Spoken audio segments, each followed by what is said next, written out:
하나님의 말씀을 함께 읽도록 하겠습니다. 마가복음 8장 27절로 38절 말씀입니다. 마가복음 8장 27절 말씀부터 함께 읽겠습니다. 예수께서 제자들과 함께 빌립보의 가이사라에 있는 여러 마을로 길을 나서셨는데 도중에 제자들에게 물으셨다. 사람들이 나를 누구라고 하느냐? 제자들이 예수께 말하였다. 세례자 요한이라고 합니다. 엘리야라고 하는 사람들도 있고 또 예언자 가운데 한 분이라고 하는 사람들도 있습니다. 예수께서 그들에게 물으셨다. 그러면 너희는 나를 누구라고 하느냐? 베드로가 예수께 대답하였다. 선생님은 그리스도이십니다. 예수께서 그들에게 엄중히 경고하시기를 자기에 관하여 아무에게도 말하지 말라고 하셨다. 그리고 예수께서는 인자가 반드시 많은 고난을 받고 장로들과 대제사장들과 율법학자들에게 배척을 받아 죽임을 당하고 나서 사흘 후에 살아나야 한다는 것을 그들에게 가르치기 시작하셨다. 예수께서 드러내놓고 이 말씀을 하시니 베드로가 예수를 바짝 잡아 당기고 그에게 항의하였다. 그러나 예수께서는 돌아서서 제자들을 보시고 베드로를 꾸짖어 말씀하셨다. 사단아, 내 뒤로 물러가라. 너는 하나님의 일을 생각하지 않고 사람의 일만 생각하는구나. 그리고 예수께서 제자들과 함께 무리를 불러놓고 그들에게 말씀하셨다. 나를 따라오려고 하는 사람은 자기를 부인하고 자기 십자가를 지고 나를 따라오너라. 누구든지 제 목숨을 구원코자 하는 사람은 잃을 것이요 누구든지 나와 복음을 위하여 제 목숨을 잃는 사람은 구할 것이다. 사람이 온 세상을 얻고도 제 목숨을 잃으면 무슨 이득이 있겠느냐? 사람이 제 목숨을 되찾는 대가로 무엇을 내놓겠느냐? 음란하고 죄가 많은 이 세대에서 누구든지 나와 내 말을 부끄럽게 여기면 인자도 자기 아버지의 영광에 쌓여 거룩한 천사들을 거느리고 올 때에 그를 부끄럽게 여길 것이다. 아멘. 오늘 우리가 함께 읽은 이 본문의 말씀을 중심하면서 제자의 고백과 삶이라고 하는 주제로 말씀을 드리려고 합니다. 어느 날 레오나르도 다빈치가 43세였을 때 이태리 밀라노에 살던 루도핑코 공작에게서 예수님의 최후의 만찬을 그려달라고 하는 부탁을 받았습니다. 3년간의 작업 끝에 그는 그림의 초본을 완성하고 그것을 친구에게 보여주면서 소감을 물었습니다. 이때 다빈치의 친구는 예수님의 오른손에 들려있는 잔을 가리키면서 그 잔이 너무나 인상적이고 사실적이라고 하는 말을 하면서 마치 진짜 컵 같다 그렇게 평가를 했습니다. 그러자 다빈치는 갑자기 붓을 들어 그 잔을 치워버렸습니다. 친구가 당황하면서 깜짝 놀라 왜 그러느냐고 물었을 때 다빈치는 이런 유명한 대답을 했다고 합니다. 아무것도 이 그림에서 예수 그리스도보다 중요한 것은 없어야 하기 때문이라네 라고 했습니다.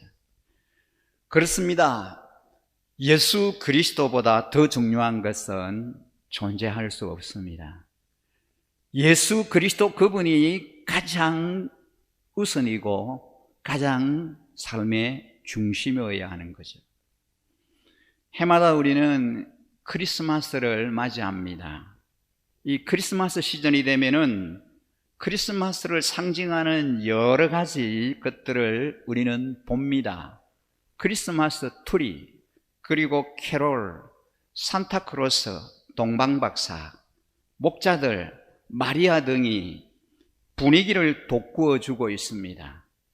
이런 낭만을 즐기는 것은 잘못이 아닙니다. 인생에는 확실히 낭만이 필요합니다. 그러나 그 가운데서도 우리가 잊지 말아야 할 것은 이 계절의 주인공이 누구냐라고 하는 사실입니다. 우리는 크리스마스 주인이 예수 그리스도라고 하는 사실을 확인해야 합니다. 기독교의 핵심은 예수 그리스도이십니다. 기독교가 다른 종교와 구별되는 독특성 가운데 하나는, 다른 종교는 교주의 가르침으로 성립하지만 우리 기독교에서는 가르침보다도 예수님이 더 중요하다는 사실입니다. 예수님을 믿는 것이 영생이고 예수님을 거절하는 것은 멸망입니다. 성경은 아들이 있는 자에게는 생명이 있고 하나님의 아들 예수 그리스도가 없는 자에게는 영생이 없다라고 말씀합니다. 우리가 잘 아는 요한복음 17장 3절에 보면 영생은 오직 한 분 참 하나님을 알고 또 아버지께서 보내신 예수 그리스도를 아는 것이 영생이다 라고 말씀합니다. 예수님은 누구십니까? 우리가 인생에서 물을 수 있는 질문 가운데 이보다도 더 심각하고 이보다도 더 중요하고 이보다도 더 본질적인 질문은 없습니다. 예수님이 자기 생애의 목표를 향하여 걸어가야 할 때가 되었다고 느끼셨을 때 제자들에게 이런 질문을 하십니다. 혈몬산으로 가는 도중입니다. 빌립보 가이사라라고 하는 마을에 도착했을 때 예수님은 제자들을 돌아보시면서 중요한 질문을 던지십니다. 그 첫 번째 질문은 사람들이 나를 누구라고 하느냐라는 질문입니다. 두 번째 질문은 너희들은 나를 누구라고 하느냐라고 하는 질문입니다. 처음 질문은 사람들의 예수 그리스도에 대한 보편적인 견해를 물어보는 겁니다. 보통 사람들이 예수님을 어떻게 생각하고 있느냐라는 물음입니다. 이때 제자들은 세 가지로 주님에게 대답을 했습니다. 그 첫째 답변이 이것입니다. 사람들이 선생님을 세례자 요한이라고 합니다. 다시 말하면 세례 요한이라고 말씀한다는 거죠. 세례 요한은 그 당시에 가장 위대한 설교자였습니다. 그의 말씀을 듣는 사람들은 죄를 회개하며 요단강에 가서 세례를 받았습니다. 위대한 영향이 있었던 예수님은 그 당시에 유명했던 세례 요한이 다시 살아났다라고 하는 것 아니냐. 예수님이 바로 이 세례 요한 죽었던 세례 요한이 다시 살아난 거 아니냐. 이런 생각을 했습니다. 오늘날도 예수님에 대해서 이런 생각을 하는 사람들이 적지 않습니다.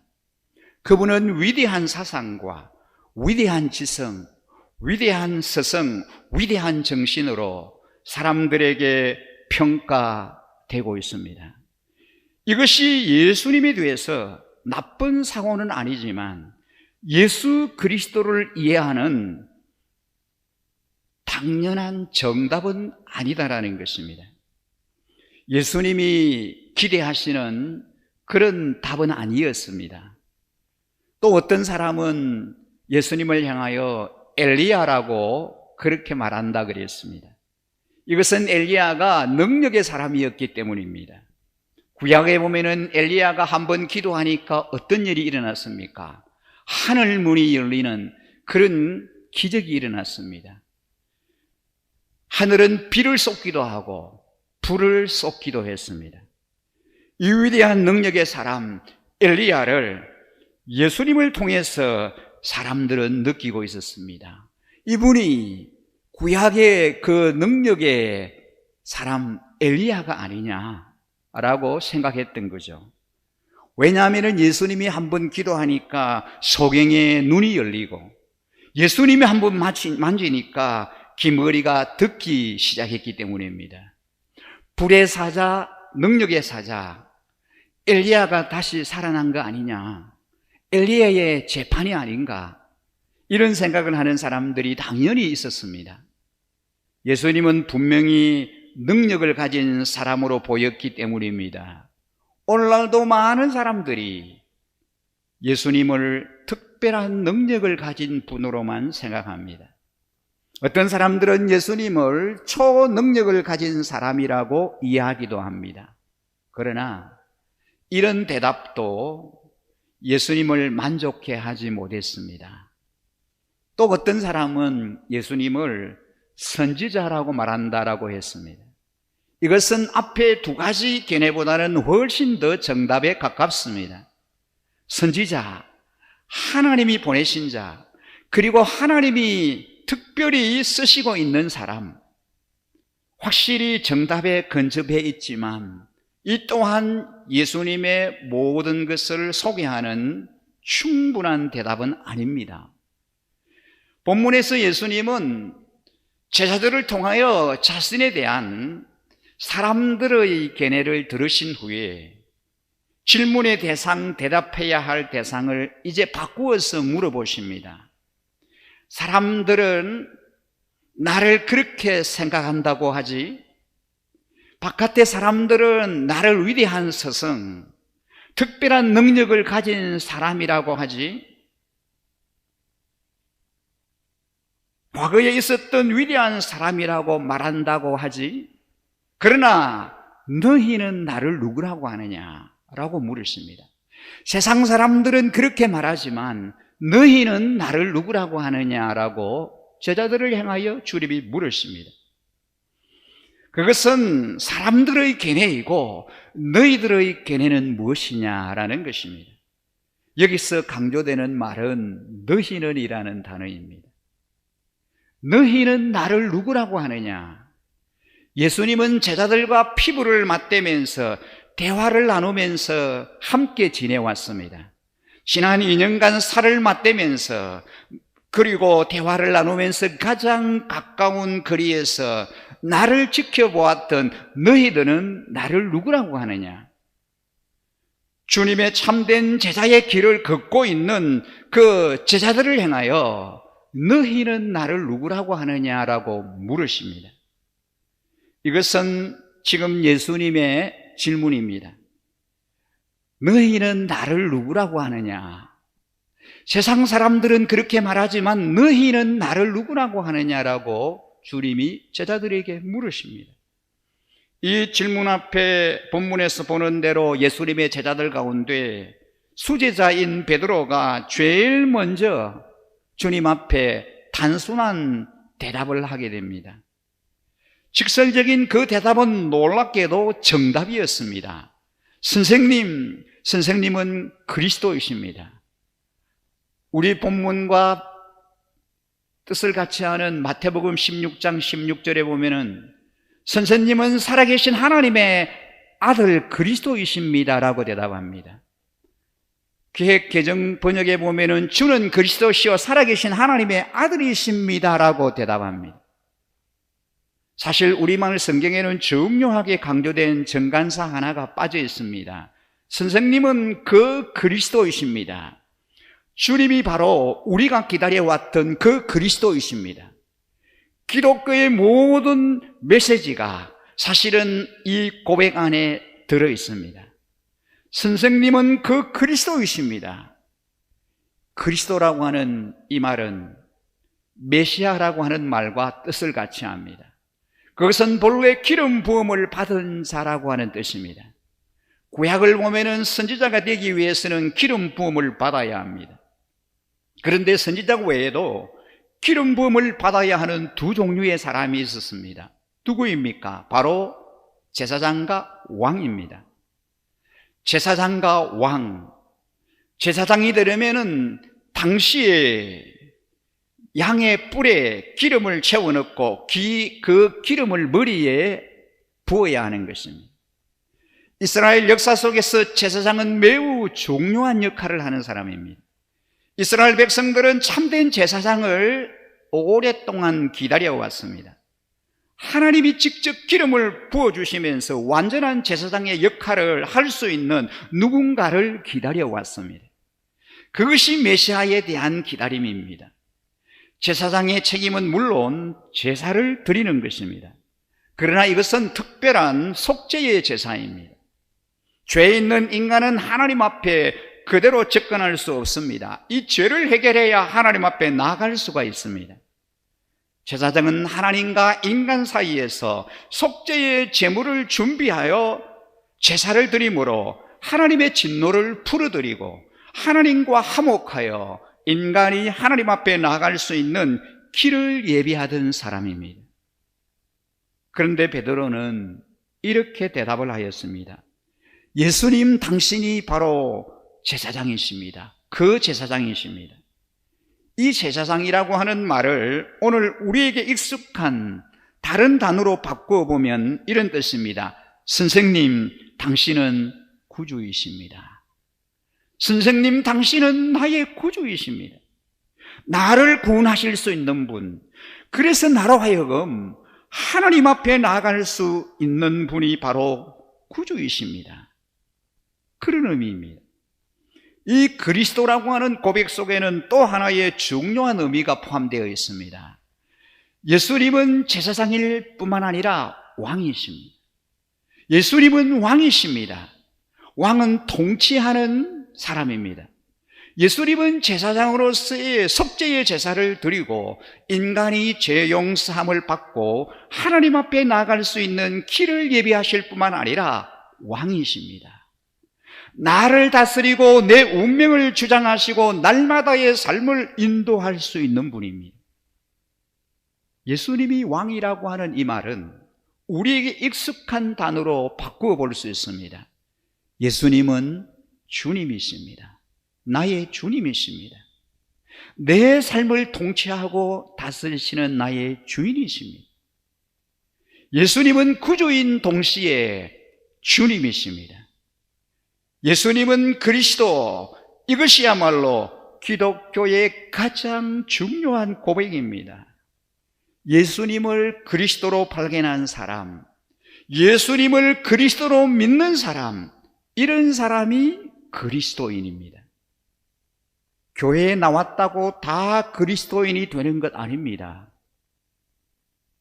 교회 다닌다고, 직분을 받았다고, 그렇다고 해서 다 그리스도인이 아닙니다.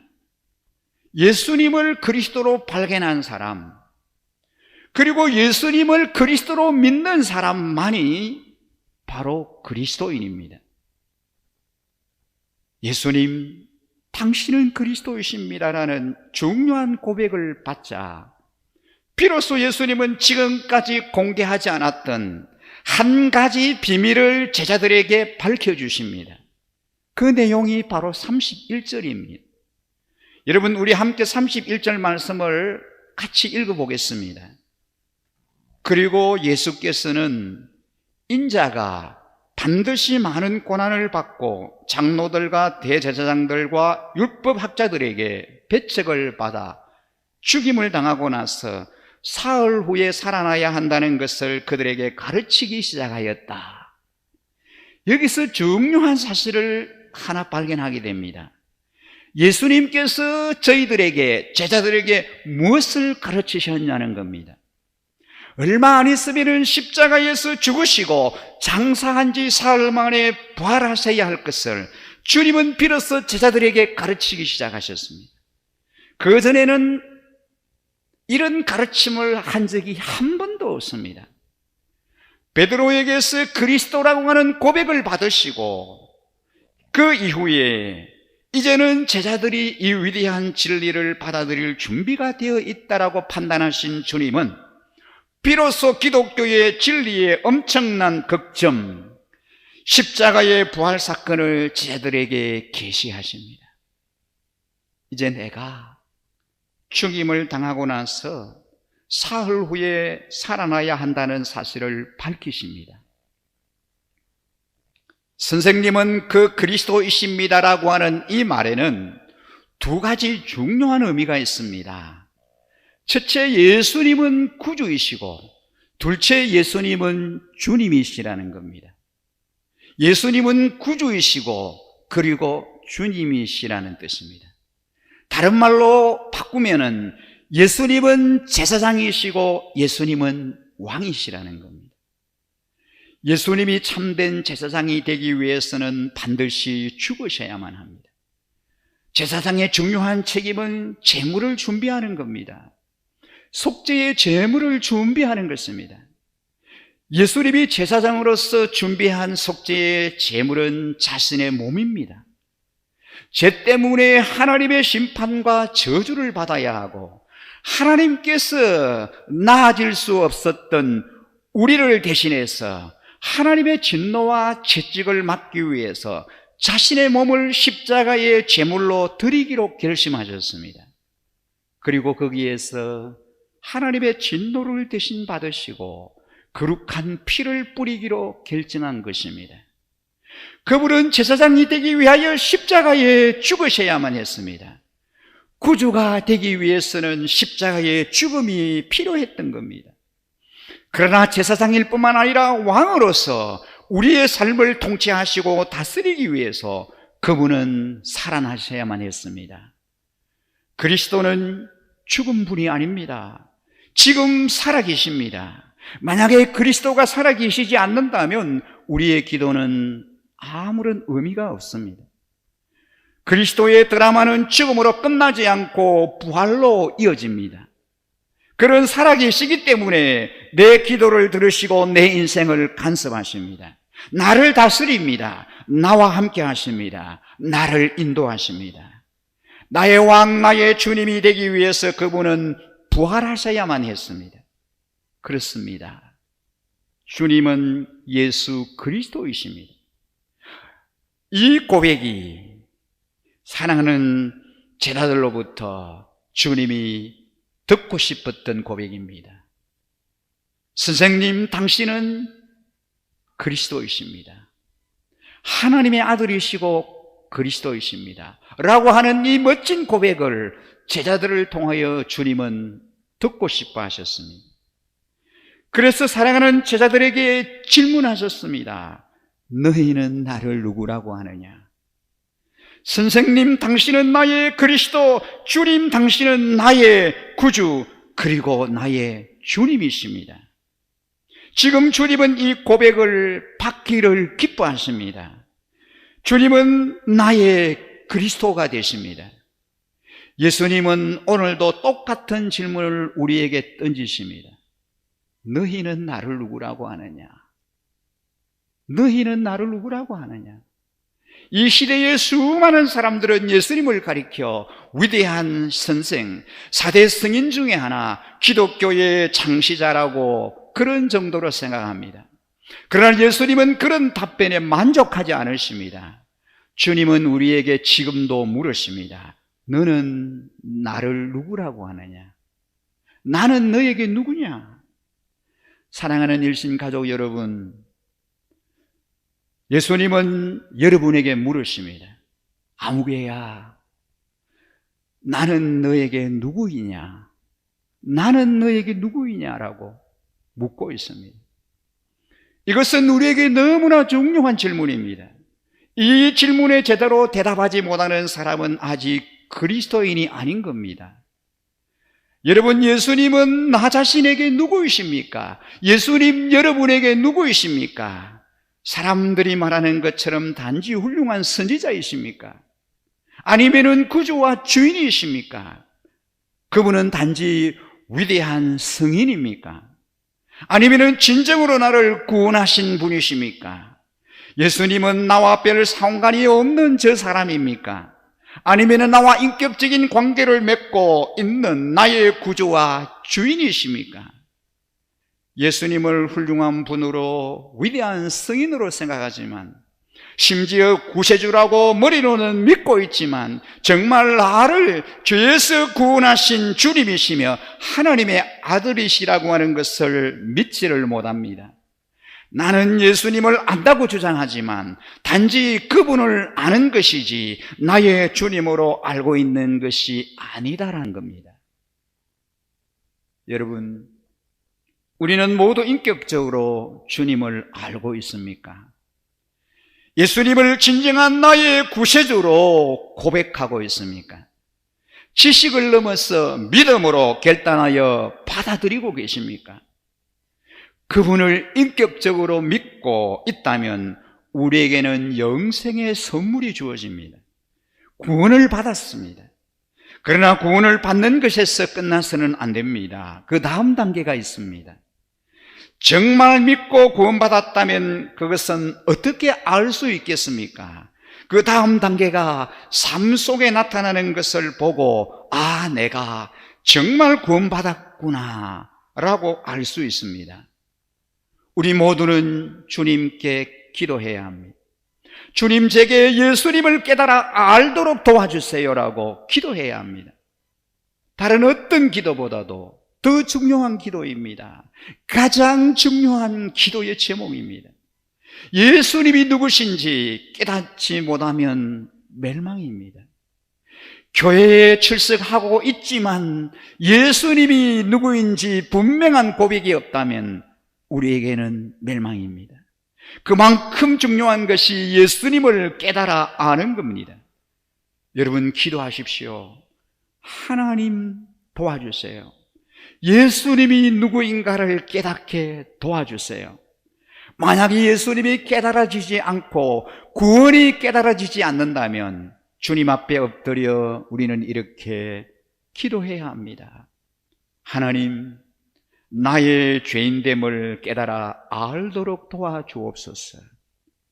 내 죄의 심각성 앞에 벌벌 떨면서 바로 이 문제를 위해서 하나님이 그리스도를 보내시고 그것이 복음이고 그것이 하나님의 대답임을 알게 될 것입니다.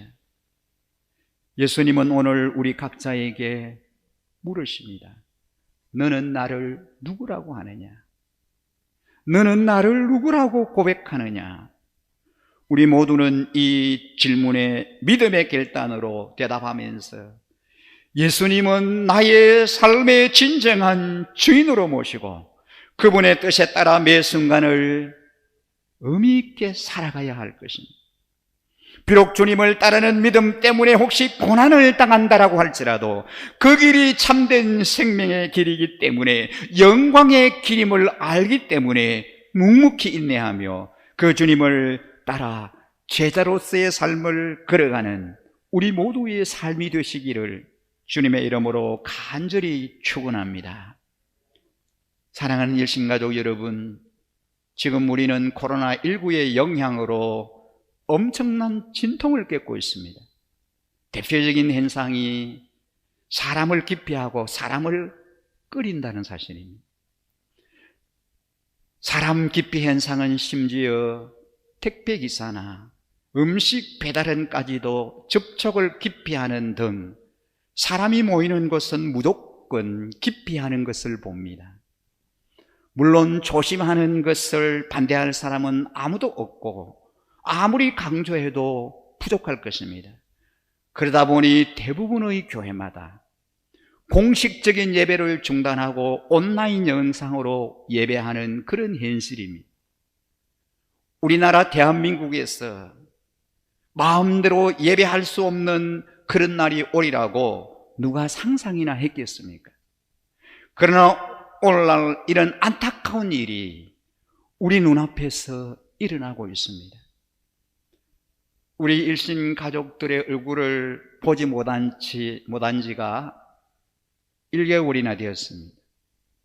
한 분 한 분의 모습이 그립고 보고 싶은 마음이 참 간절합니다. 어제는 교회당 청소를 하고 계시는 그 목자님의 얼굴을 한 달 만에 대하면서 얼마나 반갑고 얼마나 좋았던지 눈물이 활칵 쏟아졌습니다. 오늘 주일연합 예배를 드리면서 텅 비어있는 예배당을 바라보며 사랑하는 우리 성도님들 한 분 한 분이 자녀들과 함께 한자리에 앉아 예배하는 그 모습을 그려보며 눈물로 예배를 인도합니다. 언제까지 이렇게 예배를 해야 할지 정말 마음이 아프고 가슴이 메어집니다.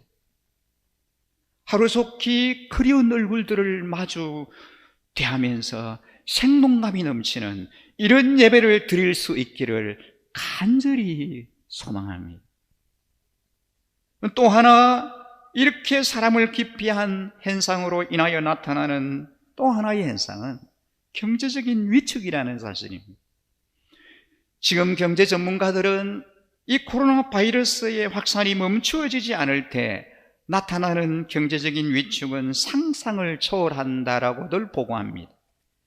이러한 현상은 우리나라뿐만 아니라 온 세계적인 현상입니다. 지구촌 어디에도 안전한 곳이 없는 그런 현실입니다. 우리 교회 성도님들 중에도 운영하던 사업과 학원, 가게, 어린이집 운영을 잠시 멈추고 하루속히 정상화되기를 기다리는 그런 분들이 많습니다. 출근하던 직장에 잠정적으로 문을 닫게 되므로 출근하지 못하고 일상으로 돌아오기만 기다리는 그런 가운데 있습니다. 우리 모두는 이제 예상치 못한 총체적인 위기 가운데 하루하루를 안타까움 가운데서 보내고 있습니다. 무엇보다 심각한 현상은 이렇게 사람 기피 현상의 우려는 사람 간에 서로 사랑하며 그 필요를 채워주는 거룩한 공동체의 와해를 불러올까 더 두렵기만 합니다. 물론 미워해서 그런 것은 아니지만 기피하는 현상은 많은 오해를 불러올 뿐 아니라 공동체에야만 경험할 수 있는 독특한 유익마저도 훼손한다는 것이 가장 큰 문제입니다. 이런 와중에도 다행스럽게 주님의 제자의 삶을 실천하고 살아내는 훈훈한 모습들을 볼 수 있어서 큰 힘이 됩니다.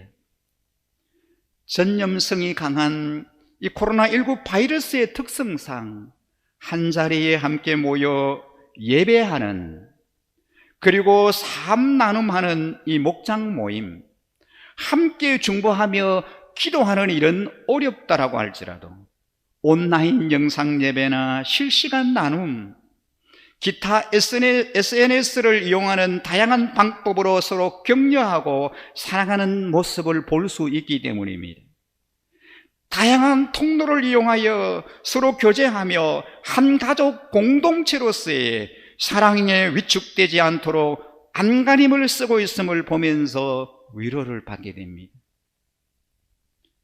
공식 예배를 드리지 못함으로 인하여 재정적인 어려움 가운데 있는 작은 교회를 돕기 위해서 큰 대형 교회에서 재정을 흘러보내는 이런 현상을 보면서 주님 안에 한 형제 자매로서의 참된 제자도를 실천하는 그런 모습을 보게 됩니다.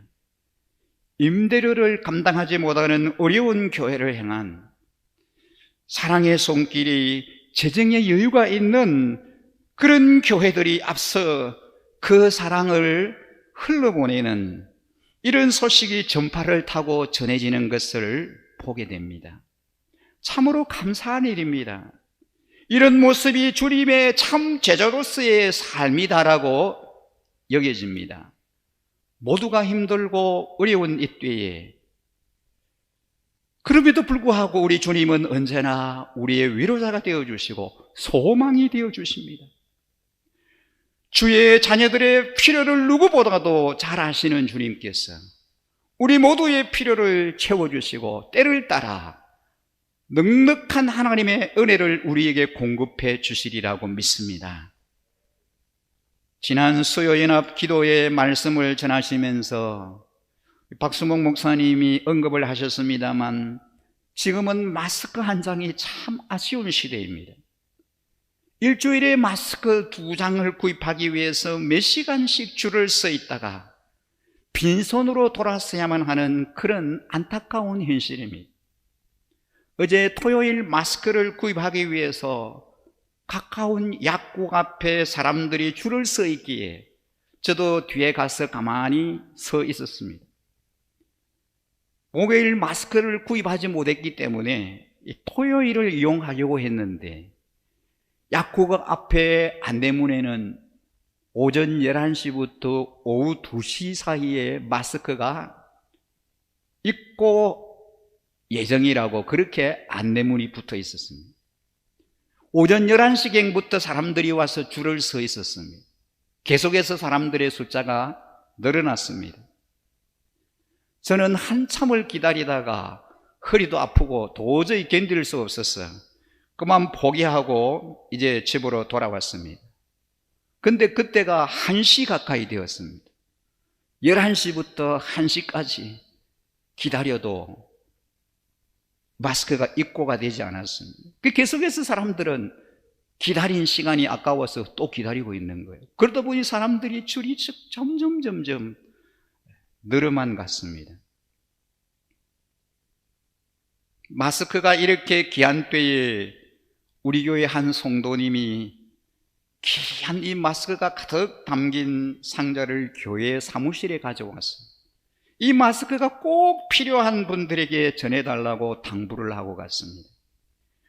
중국 우한에서 마스크를 통해 하나님의 사랑을 전달하는 이 전도 동영상을 보고 감동이 되었어요.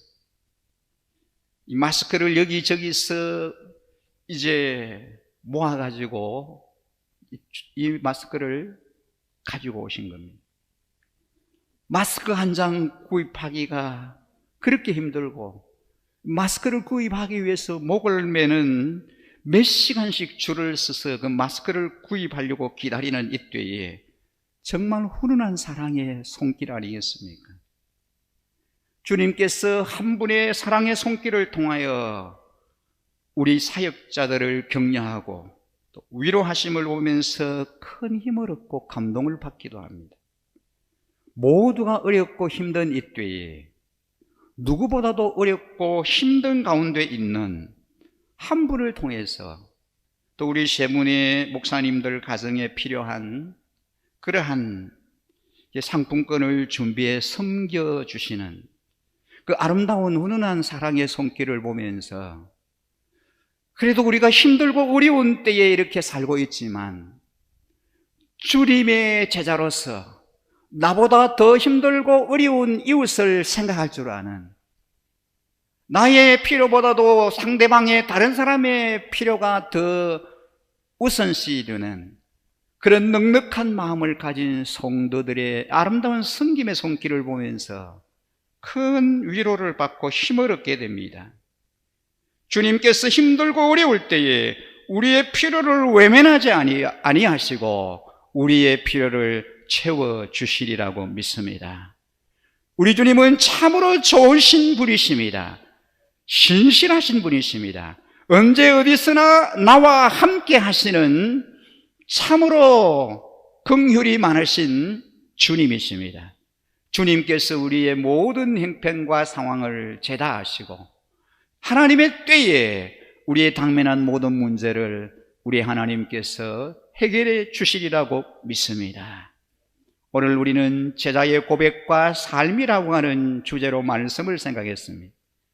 참으로 암울한 이 시대를 살고 있는 사랑하는 우리 일신가족 여러분, 주님의 사랑받는 수제자 베드로의 고백이 오늘 이 시대를 살아가는 저와 여러분의 아름다운 고백, 멋진 고백이기를 간절히 소망합니다. 선생님은 살아계신 하나님의 아들 그리스도이십니다라고 하는 이 아름다운 신앙 고백을 주님 앞에 드리면서 승리하는 삶 살아드리기를 주님의 이름으로 간절히 축복합니다.